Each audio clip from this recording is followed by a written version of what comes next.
Olá, nessa videoaula nós vamos dar início às discussões do segundo bloco sobre políticas linguísticas. Nós vamos fazer esse estudo a partir de dois textos. O primeiro texto é esse, Linguística Aplicada na África, Desconstruindo a Noção de Língua, de Siegfried Marconi e Ulrich Meinhof. E o outro texto é um outro que fala sobre políticas linguísticas e o ensino, de línguas, de uma autora chamada Diane. Esse texto aqui do Marconi e da Meinhof é uma referência, inclusive, para Dejane, e é por isso que eu trago ele. Ele é um texto mais antigo, mas ele é muito elucidativo, para pensar várias concepções que orientam, as políticas linguísticas no Brasil, mas não só Brasil, mas em vários países, principalmente países que foram colônia, Então, ele vai fazer uma proposta aí de desconstrução da noção de língua, que a gente segue uma concepção muito colonial, E aí os exemplos que esse texto traz são muito interessantes para a gente pensar o nosso contexto Brasil. Então, eu selecionei alguns trechos, algumas partes aqui desse texto, e nós vamos fazendo essa equiparação às nossas situações, de ensino de línguas, as nossas concepções de língua e linguagem no Brasil.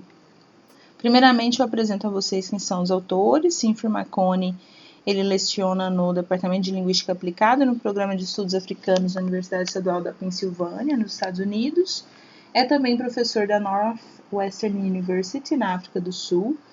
Publicou extensivamente e seu trabalho aparece em uma série de jornais, incluindo Current Issues in Language Policy, Journal of Multicultural Discourses, Language in Society, Language, Culture and Society.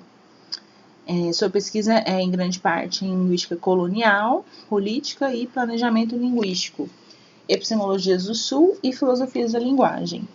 Seus livros mais recentes são Innovations and Challenges in Applied Linguistics from the Global South, com o autor Alasdair Pennycook, também é uma grande referência dentro da linguística aplicada, e Language Policy Planning, Semiotics of Space and Ethnicities, com os autores Ashraf Adebei e Christine Severo.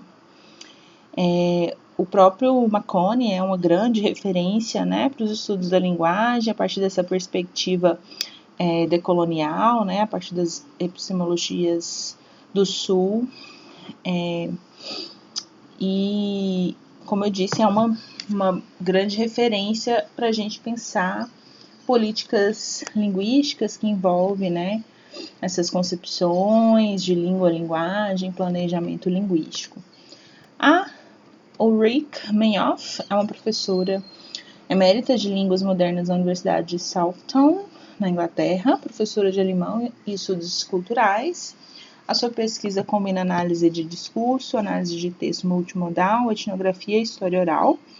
Seus projetos de pesquisa financiados têm se concentrado na rede transnacional e translocal de artistas migrantes da África, em bairros multiculturais, em capitais e cidades provincianas, e em discursos de identidade cultural de várias famílias multigeracionais que vivem em comunidades fronteiriças europeias.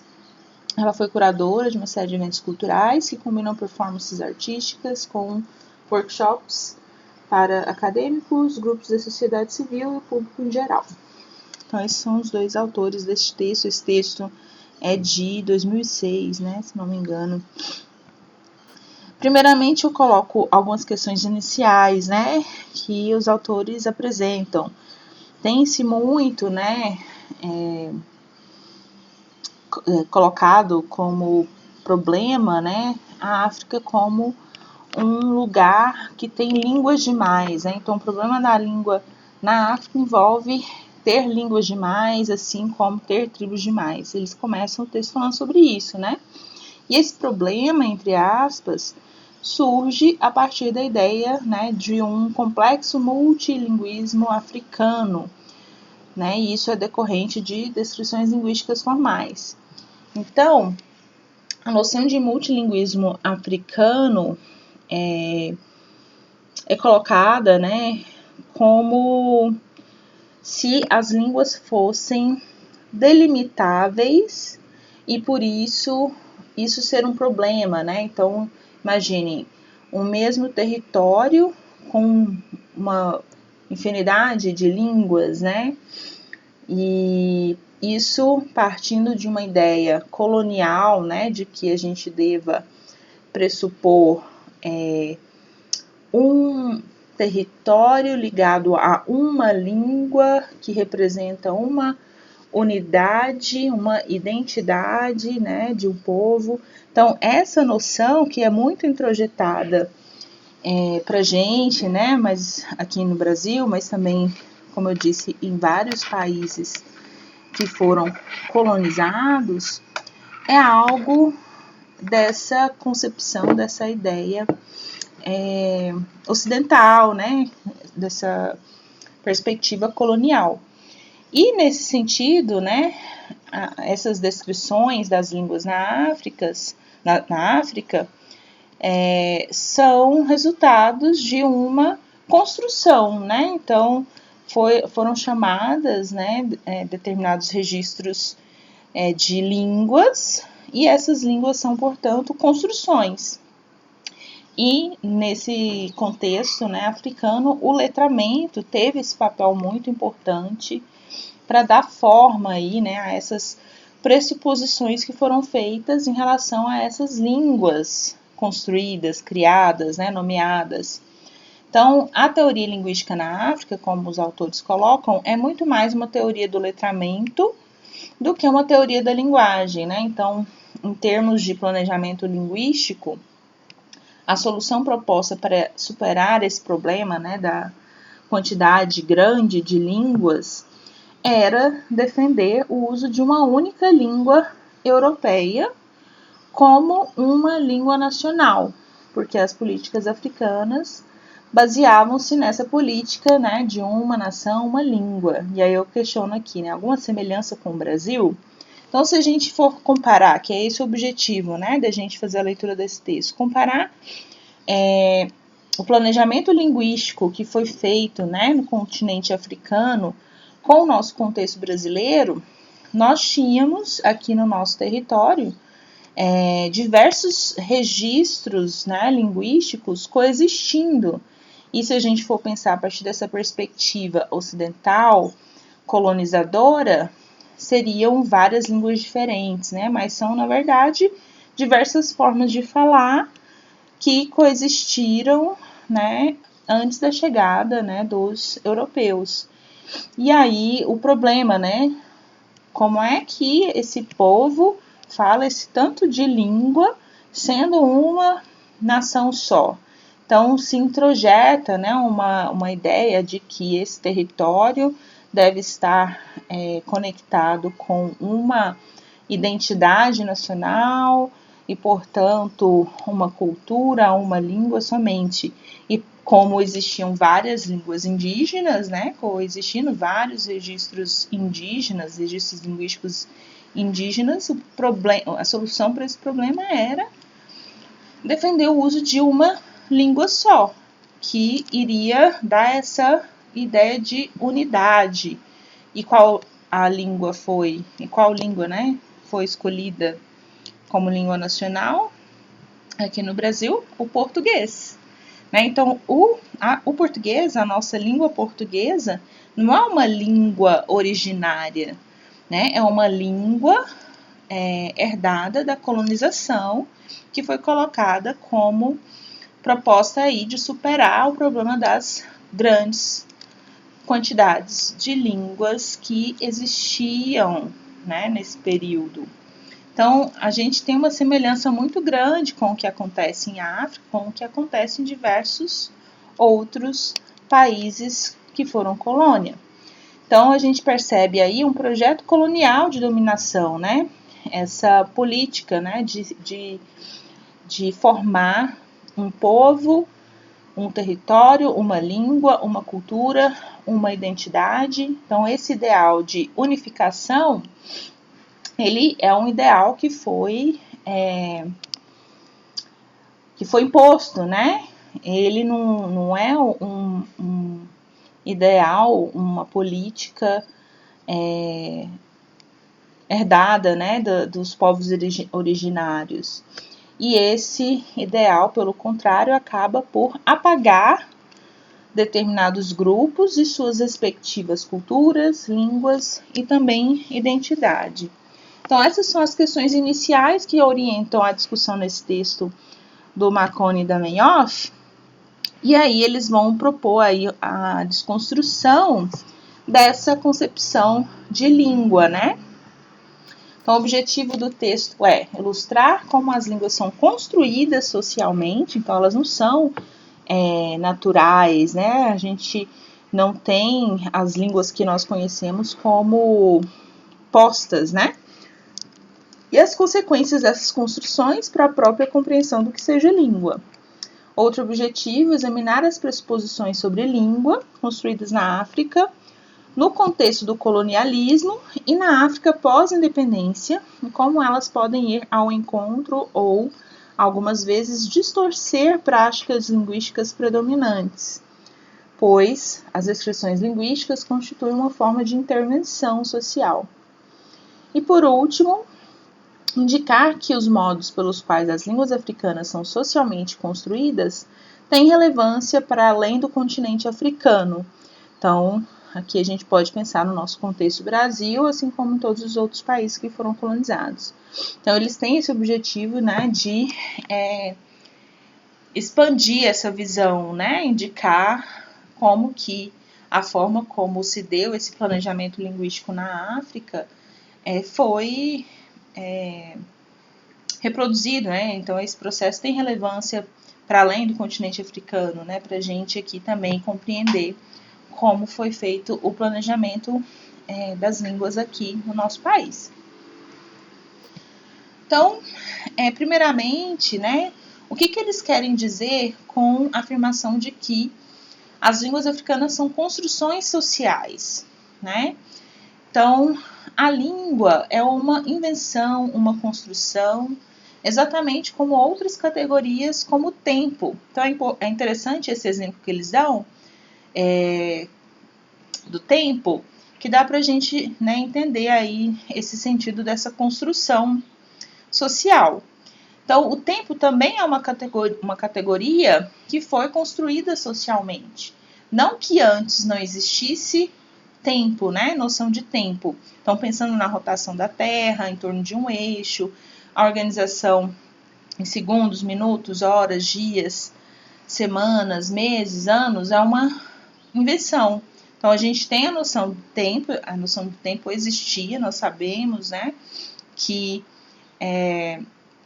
os momentos estão mudando, né, por conta dessa rotação da Terra, dia e noite, mas socialmente foi construída essa ideia de tempo e essa organização em horas, né, em minutos, em horas, em dias, em semanas, em meses e anos. Tanto é que a gente pode pensar em calendários diferentes, né? O calendário chinês é diferente, por exemplo, desse nosso calendário ocidental. Então percebam que é uma invenção, é uma construção social. E da mesma forma, a língua. A língua não é uma categoria natural. O que é natural é a nossa capacidade para a linguagem, né? A capacidade para a linguagem é algo natural aos seres humanos. Mas as línguas, né? No sentido desses limites, né? Aqui, essa forma de falar, esse vocabulário, esse alfabeto, isso tudo é produto de uma intervenção social histórica. E aí, eles falam aqui nessa seção do texto sobre alguns processos subjacentes a essa construção social da língua. Não vou me deter muito, né, a esses processos, eles são bastante complexos, vou passar de forma bem rapidamente, né, falando sobre eles, que são a iconização, a recursividade fractal e o apagamento. E além desses três processos, o letramento. O foco, né, do texto é falar desse letramento. Então vamos lá. Primeiro processo, o de iconização. Esse processo, né, de construção social da língua envolve a criação de um traço linguístico ou sistema imputado à natureza inerente de um grupo social. Então, são, por exemplo, traços ou símbolos que indiciam a forma de falar de determinados grupos. Então, eles falam de uns cliques, né, que seriam alguns sons que alguns falantes, né, da língua Nguni produzem, e esses cliques, essas formas, né, de pronúncia, que seriam esses traços, indiciam, né, iconicamente, então é como se fosse um símbolo desses falantes de língua Nguni, embora os cliques sejam de uma outra origem, né, que eles falam que é de uma origem khoissana. Então, essa iconização seria a determinação aí, né, de um traço linguístico, né, de um determinado grupo social, de forma que aquele traço, né, aquele símbolo indicie ou remeta, né, simbolicamente aos falantes de uma determinada língua. Então, esse é um dos processos de criação de língua, né, nesse sentido dessa construção social. Outro processo é o da recursividade fractal, que envolve a projeção de uma oposição que é saliente em algum outro nível de relação e é reproduzido, né? Então, por exemplo, nessa relação, né, de dominação, de exploração colonial, existe uma hierarquização dos registros linguísticos, né? Existe uma hierarquização que pressupõe aí as línguas europeias como superiores e as línguas africanas como inferiores, né? Como subalternas, né? E esse nível de relação, né, essa hierarquização, geralmente é projetada nesse processo de criação das línguas africanas. Então, se existe essa desvalorização das línguas africanas em relação às europeias, isso também vai ser reproduzido quando registros linguísticos africanos vão ser criados, né, vão ser inventados. Então, determinados registros africanos são mais valorados que outros. Se a gente pensar no nosso contexto brasileiro, a gente tem as línguas, por exemplo, indígenas, né, como inferiores às línguas europeias, isso no período colonial, ou ainda o português, que é imposto, né, pelos colonizadores, é inferior, então a nossa performance linguística, né, nesse português é considerada inferior ao português de Portugal, né? Então existe essa hierarquização e isso é projetado nos próprios registros linguísticos dentro do nosso país, quando os registros de uma região mais elitizada, né? Como por exemplo, pensando nos grandes centros urbanos, né? Então o português paulista ou carioca é hierarquicamente superior ao português nordestino, né, que muitas das vezes é estigmatizado, né, as pessoas debocham da forma de falar do nordestino.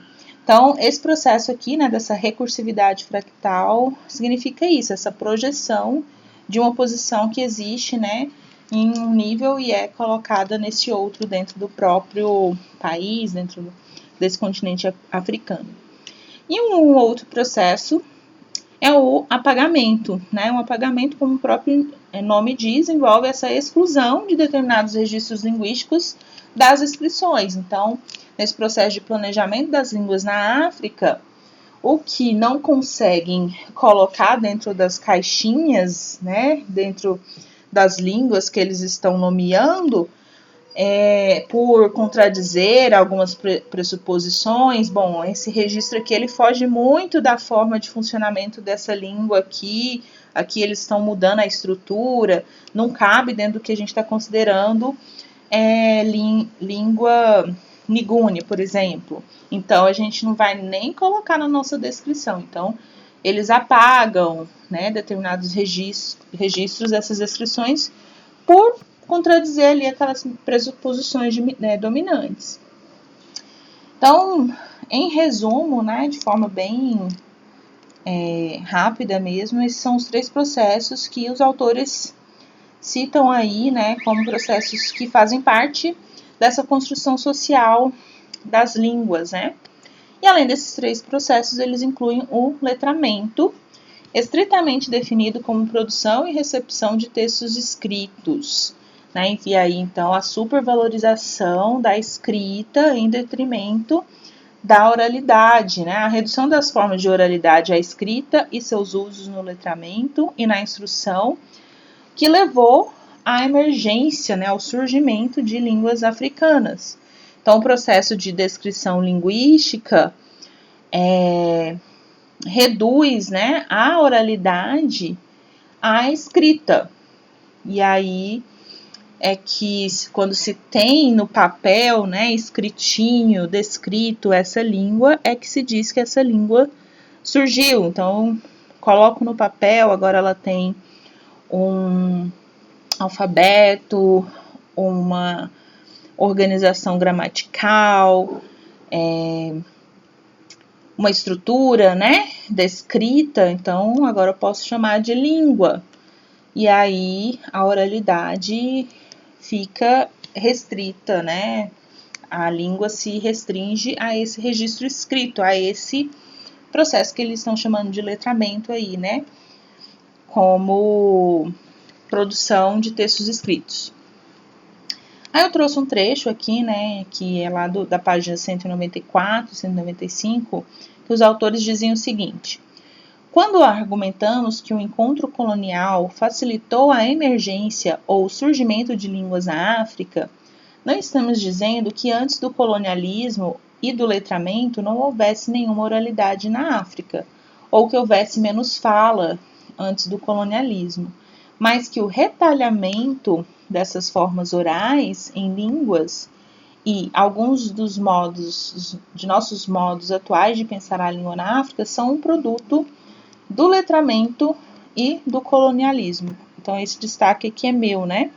Então, não quer dizer que antes, né, da colonização não houvesse língua, né, na África, ou houvesse menos fala, né?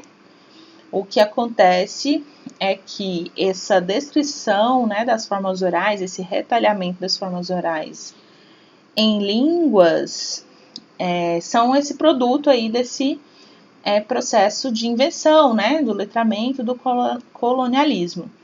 Por exemplo, note-se a relação entre cristianismo, letramento e língua, incluindo o inglês. As escolas que ensinavam inglês também ensinavam a ler, a escrever e o cristianismo. Portanto, o engajamento com um desses necessariamente conduzia ao engajamento com o outro. Um engajamento forçado pelo status duplo de professores como pregadores. E aí, aqui uma coisa muito forte, né? Então, junto dessa criação dessas línguas, né? Dessa descrição das línguas, desse ensino dessas línguas, né, nesse processo de letramento, também se pregava, né, também se ensinava sobre o cristianismo. Então, há esse papel duplo, né, dos professores e também, não só como professores, mas também como pregadores. E aí eu pergunto, né, alguma semelhança com o Brasil, né, isso também não aconteceu com os missionários portugueses, quando diziam ensinar, né, o português para os povos indígenas e africanos, não estavam também ensinando sobre o cristianismo, ensinando sobre outras formas de pensar o mundo, né? Isso também aconteceu aqui.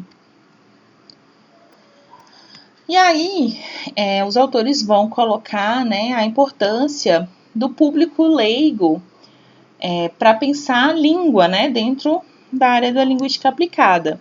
Então, em linguística aplicada, nós devemos levar em consideração não apenas os pressupostos sobre língua construídos em diferentes subdisciplinas, né, mas também como os discursos sobre língua são compreendidos pelos usuários leigos da linguagem. E aí aqui entendam público leigo como pessoas que não são, né, linguistas, não são estudiosos da linguagem, mas são pessoas falantes, né? São esses falantes os que realmente importam para a linguística aplicada. Então, quando eu for pensar língua, estudar língua, eu preciso considerar o que os sujeitos entendem por língua, né? O que esses sujeitos falam. Então, esse é, vamos dizer, um grande diferencial dos estudos da linguística aplicada. Eles dão um exemplo dessa perspectiva aí, né, do público leigo, com a língua Bamanankan no Mali. Então, essa língua, por exemplo, não faz distinção entre língua e dialeto, né? Então, na perspectiva de uma linguística mais tradicional, existe aí, né, essa diferenciação entre língua e dialeto, e aí o público leigo, né, vamos dizer, os falantes, os usuários da língua Bamanankan no Mali não fazem essa distinção, né? No Zimbábue, os Shona não se definem em termos de língua que falam, né? Então, existe também essa pressuposição que é uma concepção muito ocidental, né? Muito colonial, de achar que as pessoas, né, falantes têm a sua identidade, né, determinada pela língua. Bom, essa pessoa é de Portugal, então ela fala português. Essa pessoa é da Itália, então ela fala italiano. E aí, né, aqui ele está mostrando esse exemplo, né? As pessoas, né, os povos Shona, eles não se definem pela língua que falam, mas em termos do espaço geográfico em que vivem.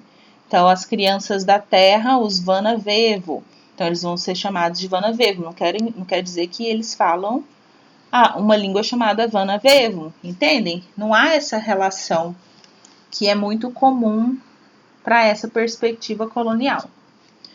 Antes da colonização, a noção de língua como marca de identidade social não existia, né, que eu estou dizendo.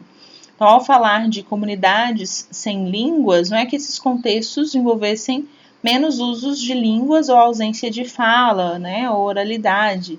Então, essas comunidades, né, que tinham nome, né, os povos Shona, não falavam de língua Shona, né, mas, e aí, essa visão, né, nossa, essas comunidades sem línguas, é porque a gente tem essa visão muito fechadinha, né, então, antes da colonização, essas pessoas tinham língua, né? Essas pessoas falavam.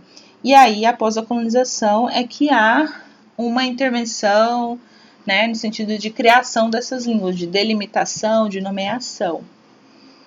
Então, essa característica aí, né, da noção de língua como marca de identidade, não existia, é algo colonial mesmo. E aí, na África, esse processo do letramento desempenhou um papel crucial, né, na tarefa de trazer à tona a noção de língua e noção de línguas separadas, né, como se houvesse como dividir, né, daqui até aqui, dentro desse território, as pessoas falam isso, dali até acolá, as pessoas vão falar aquilo. Então, isso é colocado, né, isso é introjetado com esse processo de letramento.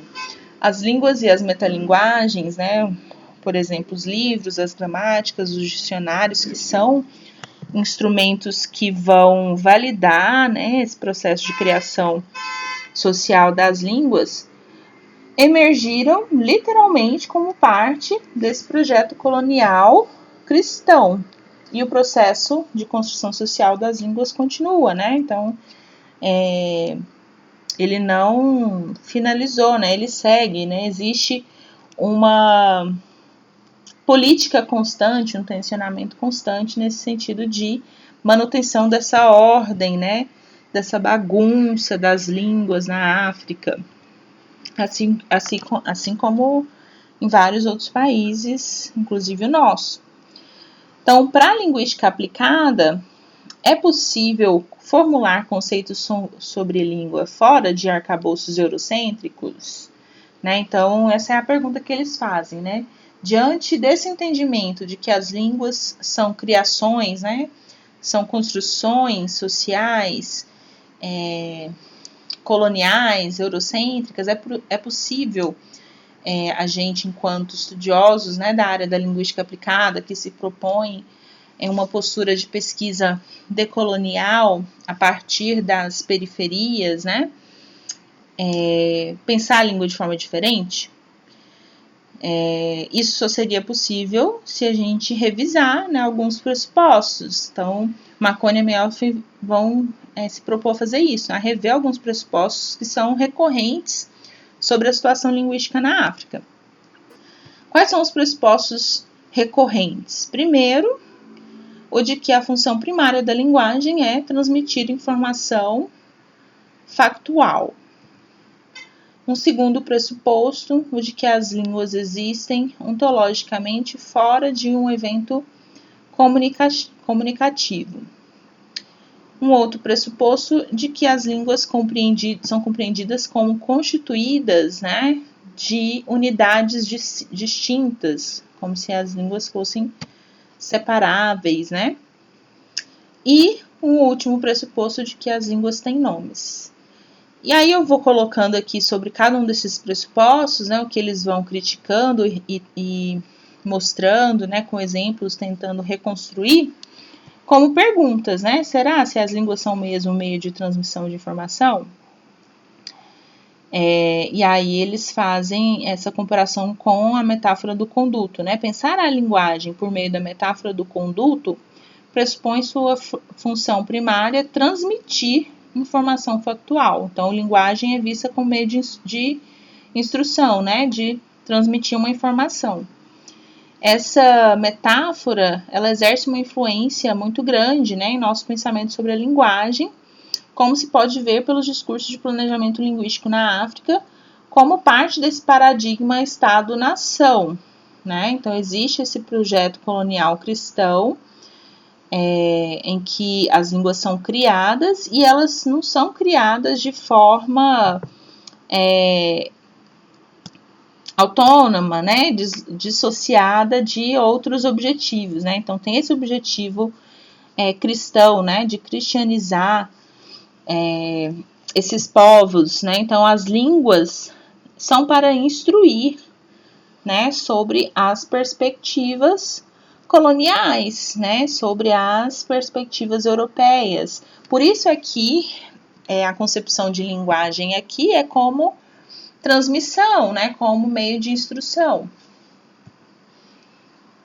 Então, as línguas nativas, ditas nativas, que foram criadas, né, nomeadas, a partir desse projeto de letramento, são construídas social e sociolinguisticamente como línguas nacionais e também cristãs, né? Então, o exemplo que eles dão é a tendência do cristianismo de usar palavras existentes, né? Então, palavras africanas já existentes, para descrever conceitos cristãos, em vez de criar outras palavras. Então, vejam como eles vão deturpando, né? E introjetando outros conceitos, né? Dentro dessas línguas nativas. Então, essa noção de línguas nativas está conectada com a ideia de comunidades imaginadas, discutidas por Anderson em 83. Então, essa é uma referência interessante, né, se vocês quiserem buscar.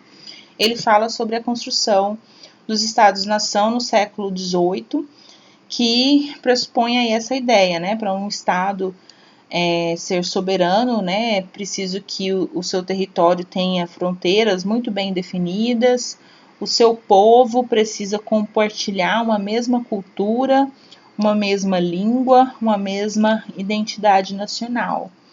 Então, assim como aqui no Brasil, né, essa construção, né, do Estado brasileiro soberano, com as suas fronteiras muito bem definidas, a tentativa de pensar uma identidade nacional, né, de forma a unificar esse povo com uma mesma cultura. Então, esse projeto de embranquecimento do nosso país aconteceu, né, não se reconhece uma população africana pós-escravidão e uma população indígena como grupos que compõem essa identidade brasileira, e aí se impõe o registro de uma língua oficial somente, que é a língua portuguesa, uma língua europeia, né?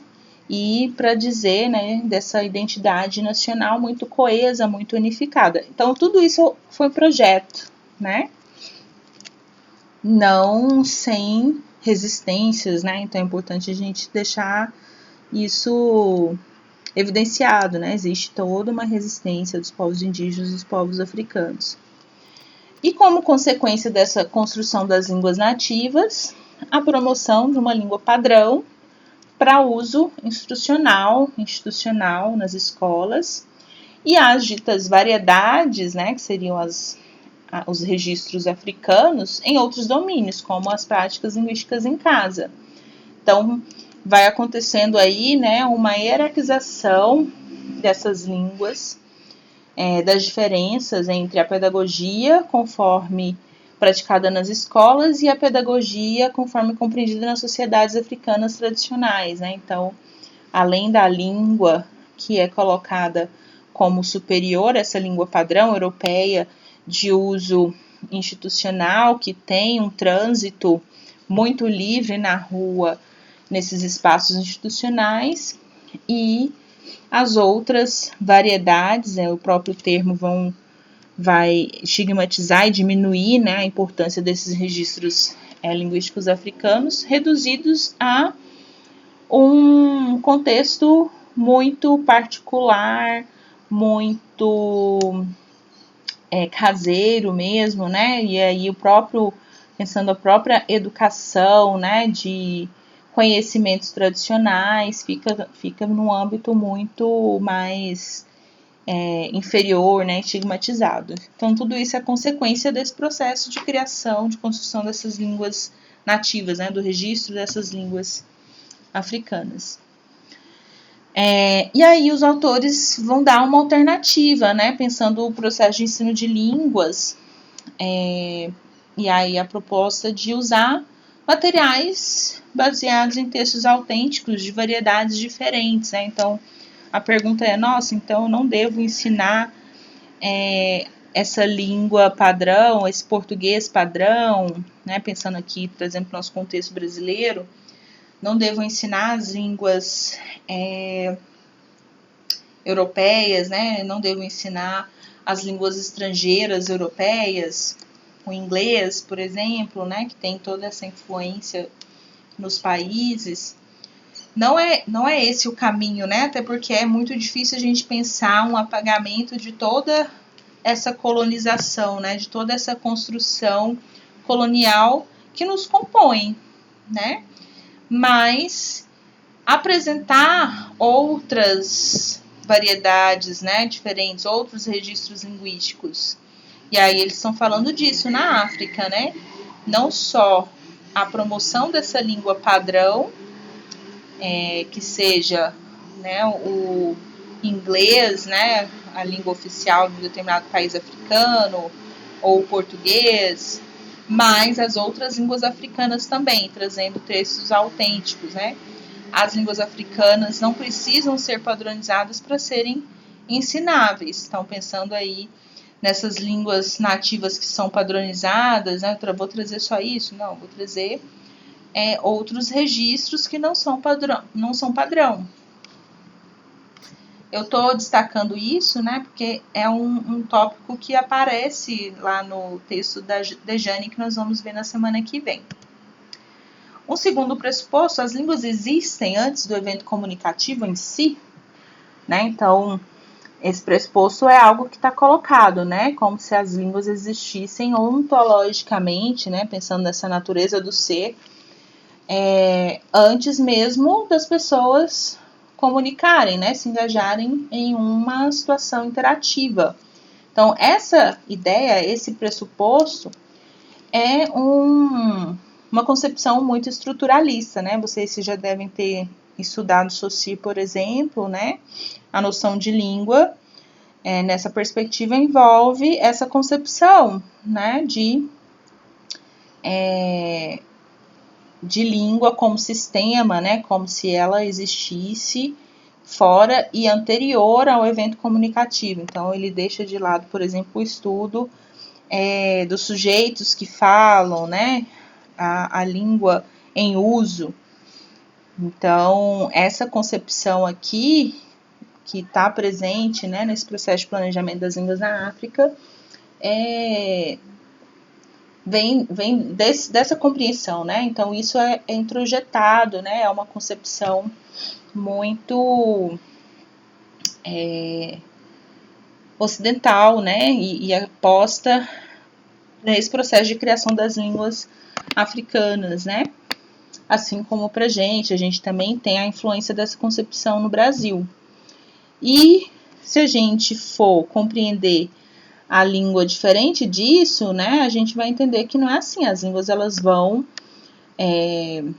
existir a partir da interação, né, a partir do envolvimento dos sujeitos que se engajam, né, em situações de comunicação, em situações interativas.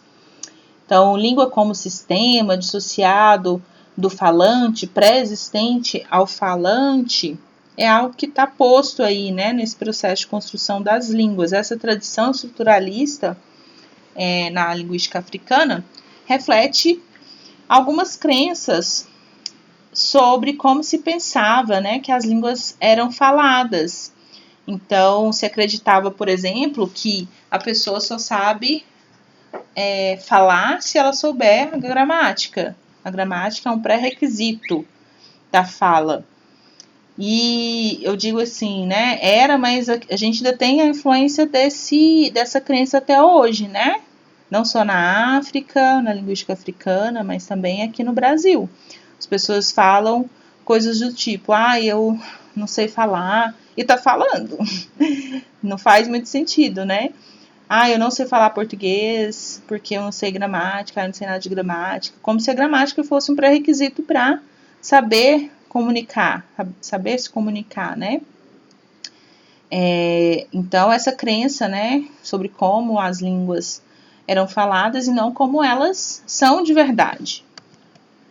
Algumas implicações dessa concepção, né, desse pressuposto aqui, né?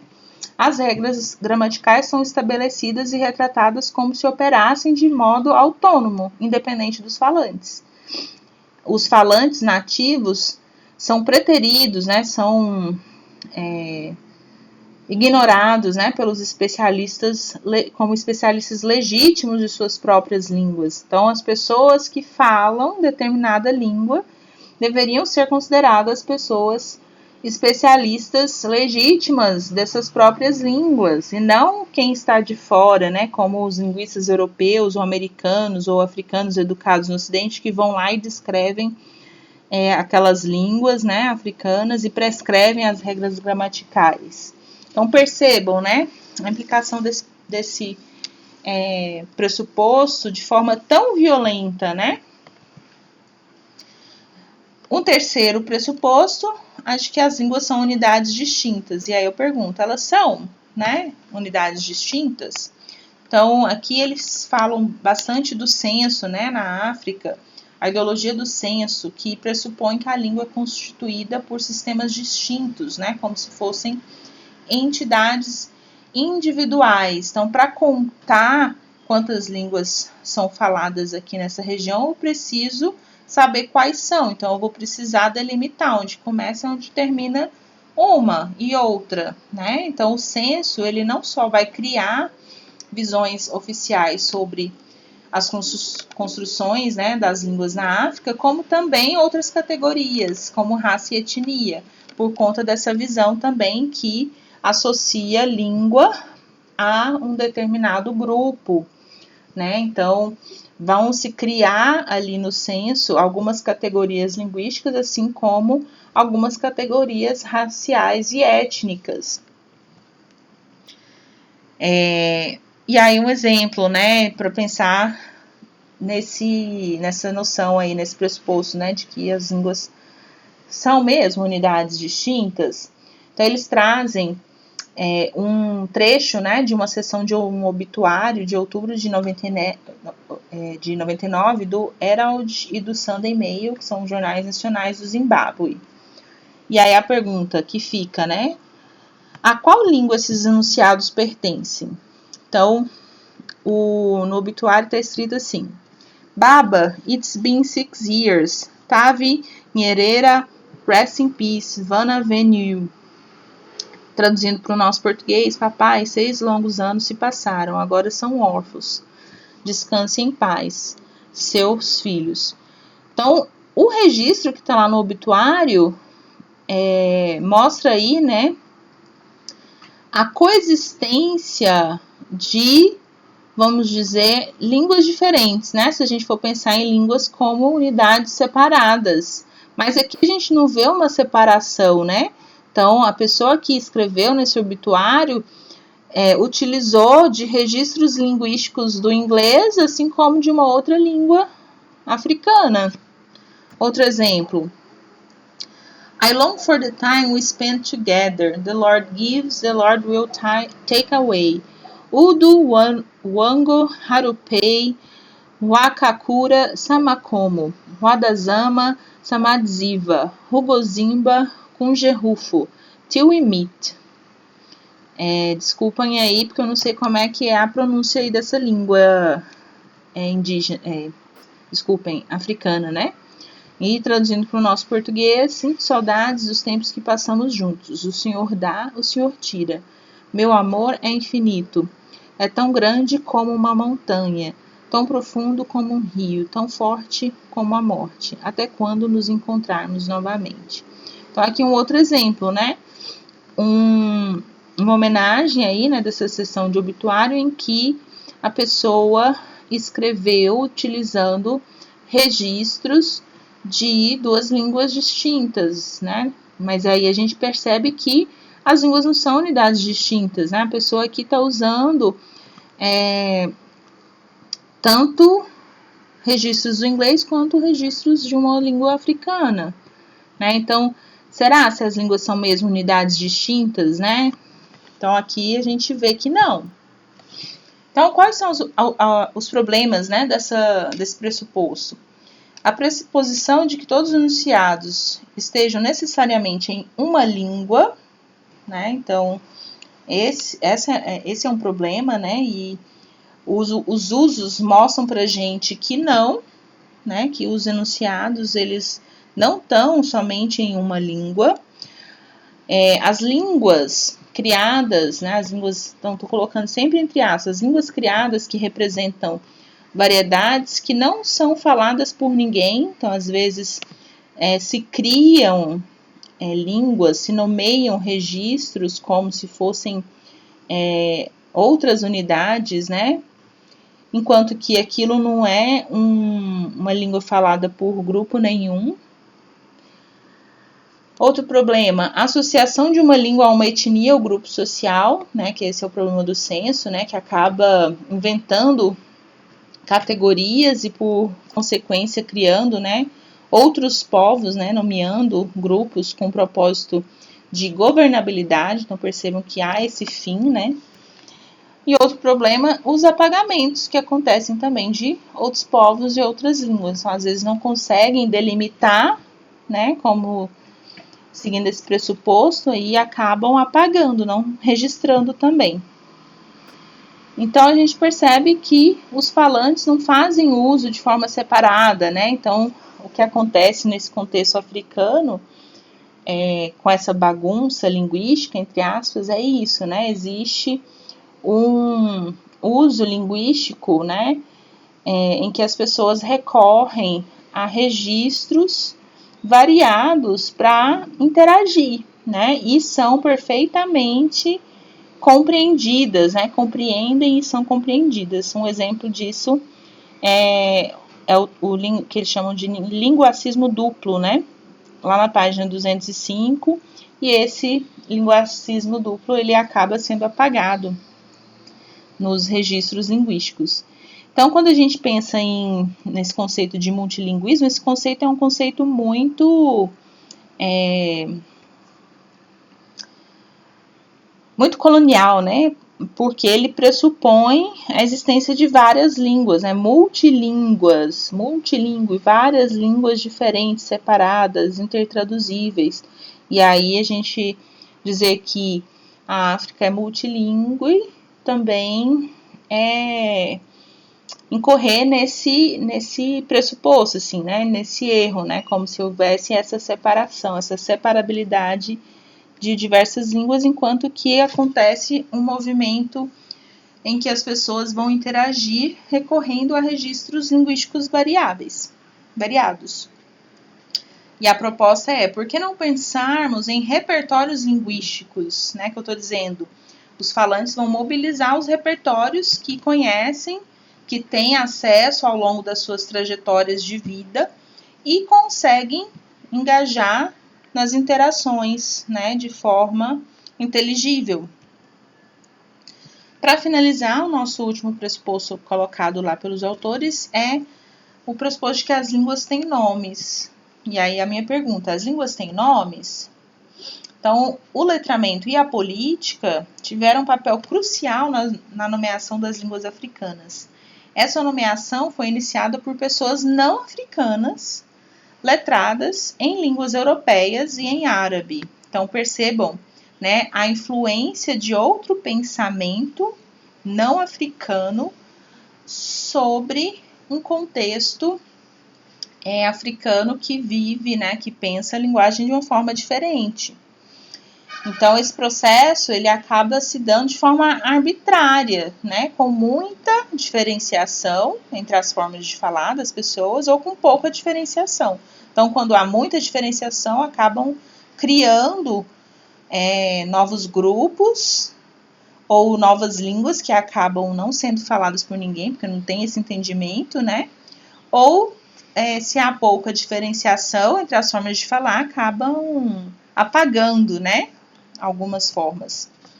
Então, exemplo, as diferenças que foram feitas entre Zulu e Xhosa e as formas mutuamente inteligíveis, como Kanri, que eram nomeadas como línguas separadas. Então, nesse processo de criação das línguas, foram feitas diferenciações, né? Enquanto que eram línguas que eram inteligíveis, as pessoas comunicavam, né, compreendiam e eram compreendidos se falavam qualquer uma das duas. Ou línguas que foram nomeadas como separadas, né?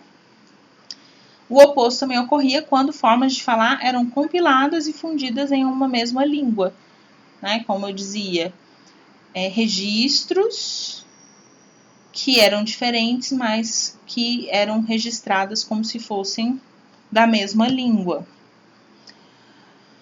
Outro problema, né, resultante dessa nomeação arbitrária das línguas, nomes que são usados como substitutos para identidades étnicas e não como rótulos linguísticos. Então, dá-se um nome a uma língua Zulu. E por ser essa língua Zulu, né, por essa língua ter esse nome, se identificava o falante como Zulu também, como da etnia Zulu. Isso é um pensamento muito europeu, né? Então, fala-se português, essa pessoa é de Portugal. Fala italiano, essa pessoa é italiana. Percebam essa relação entre língua, povo, né, nação, território, unidade, né? E aí tentam fazer isso também, né, nesse processo de planejamento das línguas na África. Outro exemplo aí, né, esperava-se que um Yorubá falasse Yorubá. Então, tem um povo, né, uma cultura, e aí determina a língua desse povo também com o mesmo nome. Por fim, algumas considerações importantes, né? Então, os autores aí vão desconstruir, né? Eu mostrei um pouquinho de cada um dos pressupostos que estão colocados, né, na África, nesse processo de invenção das línguas africanas, que a gente pode comparar com o nosso contexto brasileiro, como eu tentei fazer, né, dialogando com vocês. E aí, o Marconi e a Meyoff colocam essa problemática, né? Os linguistas que descrevem as línguas na África precisam considerar, né, os falantes que falam essas línguas. Né? Então, os linguistas argumentam que formas de falar constituem línguas diferentes. Então, isso é uma posição de um lado, enquanto que os falantes africanos sugerem que se trata de uma mesma língua. Então, essa é uma problemática muito grande, né? E aí correm o risco de desenvolver uma compreensão equivocada da situação linguística, né? Então, cuidado que a gente precisa ter com essas descrições linguísticas. Elas não são o reflexo, né, da realidade linguística nesse continente. E há essa compreensão equivocada, né, dessas situações linguísticas nas regiões, né, ali da África, e enquanto que as línguas podem funcionar, né, de uma outra forma se as percepções populares são consideradas. Por isso é que os autores reivindicam aí, né, uma linguística aplicada local nesse sentido de considerar as pessoas leigas, né, considerar as histórias das pessoas leigas, os falantes locais, sobre o que elas falam, as suas crenças sobre o que elas acham que falam, como elas acham que devem falar, e não nos restringir às descrições do que achamos, né, que elas falam. E assim eu finalizo essa videoaula.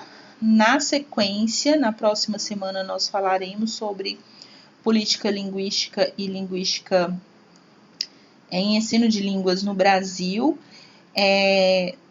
a partir de um outro texto, mas esse texto vai ser referência, né, para a nossa discussão sobre a política linguística no Brasil. Espero que vocês tenham gostado. E vou deixar uma atividade em que vocês possam fazer uma reflexão sobre esses pressupostos aqui colocados pelos autores Marconi e Meyoff.